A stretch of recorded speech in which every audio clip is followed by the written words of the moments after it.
আসসালামু আলাইকুম। আমি মোহাম্মদ আমিনুল ইসলাম। এখন আপনাদের সাথে ভিডিওতে যে বিষয় নিয়ে আলোচনা করব সেই বিষয়টি হলো বাছুরের পাতলা পায়খানা বা দুর্গন্ধযুক্ত পাতলা পায়খানা হলে আপনারা কি করবেন, এই বিষয় নিয়ে এই ভিডিওতে আলোচনা করা হবে। আমার এই ভিডিওটি যদি আপনাদের একটু ভালো লেগে থাকে তাহলে প্লিজ লাইক, শেয়ার, কমেন্ট এবং সাবস্ক্রাইব করবেন। আপনাদের কোনো বিষয়ে যদি প্রশ্ন থাকে তাহলে আমাকে কমেন্ট করবেন, আমি পরবর্তী ভিডিওতে সেই বিষয়ে উত্তর দিয়ে দেব। ভিডিওতে যে গরুটি দেখতে পাচ্ছেন এই গরুটির পাতলা দুর্গন্ধযুক্ত পায়খানা হয়েছে।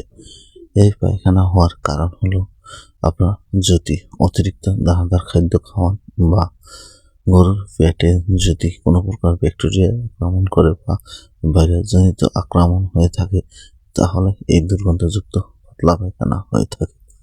প্রথমে দুর্গন্ধযুক্ত পাতলা পায়খানা হলে হয়, তারপর পরে হালকা হালকা মিউকাস, পরবর্তীতে রক্তের দাগ আসতে পারে। এরকম সমস্যা হলে আপনারা দ্রুত আপনার গরুকে ট্রিটমেন্ট করতে হবে। যদি দ্রুত ট্রিটমেন্ট না করতে পারেন তাহলে আপনাদের গরুর সমস্যা হতে পারে বা খামারে বড় ধরনের বিপদ হতে পারে।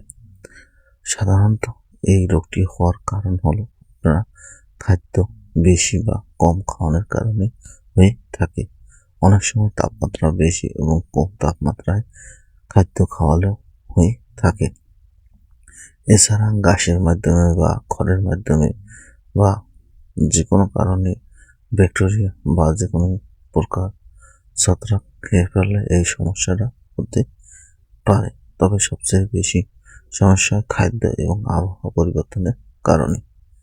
আপনারা আবহাওয়া যে সময় অতিরিক্ত পরিবর্তন হয় এই সময় গরুকে অতিরিক্ত খাবার দিবেন না, তাহলে এই রোগটি হবে না। আবার গরুকে অতি দেরি করে বা খিদে লাগিয়ে খাবার দিবেন না, তাহলে এই ধরনের সমস্যা হবে না।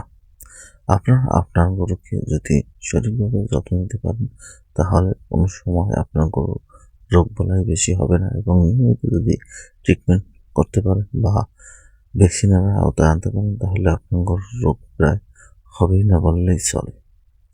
তাই আপনারা সবসময় আপনার গরুকে যত্ন সহকারে এবং আপনি বুঝে শুনে খাবার দিবেন, তাহলে আর কোনো প্রকার রোগ হবে না।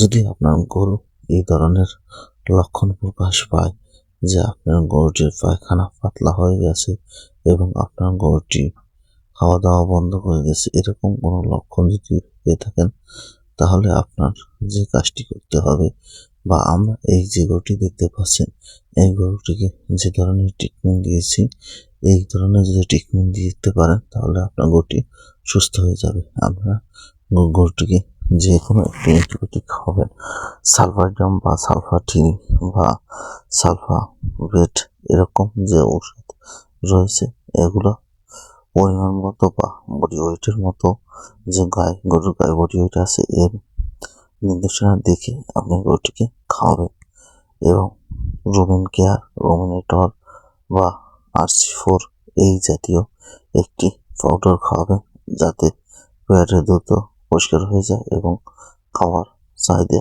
থাকে। এবং পেটে যদি ব্যথা থাকে তাহলে আপনারা বিসেট, নয়েজ বা এলজি এই জাতীয় ঔষধ খাওয়াতে পারেন, তাহলে আর আপনার কোনো প্রকার সমস্যা হবে না। এভাবে ট্রিটমেন্ট করলে আপনার গরুটি দ্রুত সুস্থ হয়ে যাবে এবং পায়খানা ভালো হয়ে যাওয়ার পর গরুটিকে কৃমি ঔষধ এবং লিভার টনিক দিবেন। এর সাথে সাথে মাল্টিভিটামিন দিতে হবে, তাহলে গরুটি স্বাস্থ্য ফিরে আসবে। মনে রাখবেন, গরুর যখন ডায়রিয়া হয় বা পাতলা পায়খানা হয় এ সময় অনেক পরিমাণ পানি শূন্যতা দেখা দেয়। তাই গরুকে স্যালাইন বা আরপি গ্লুকোজ এটা দিতে পারেন।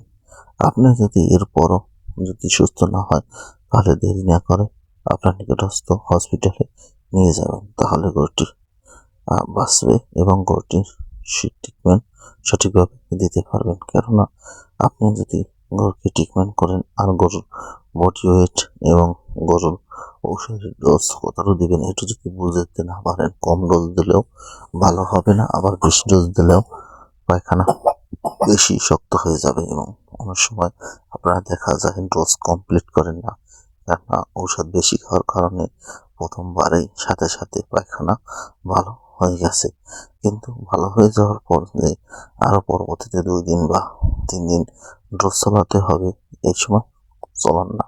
এরপর দেখা যায় আবার কয়েকদিন পর আবার এই রোগেই আক্রান্ত হয়, তখন আর ওষুধ খাওয়ালে ধরে না। এই জন্য আপনার যে বিষয়টা মনে রাখতে হবে সেটা হলো ডোজ। আপনার অ্যান্টিবায়োটিক ডোজ সম্পূর্ণ কমপ্লিট করতে হবে, পরবর্তীতে না হলে ধরবে না। আমার ভিডিওটি ভালো লাগলে প্লিজ লাইক, শেয়ার, কমেন্ট এবং সাবস্ক্রাইব করবেন।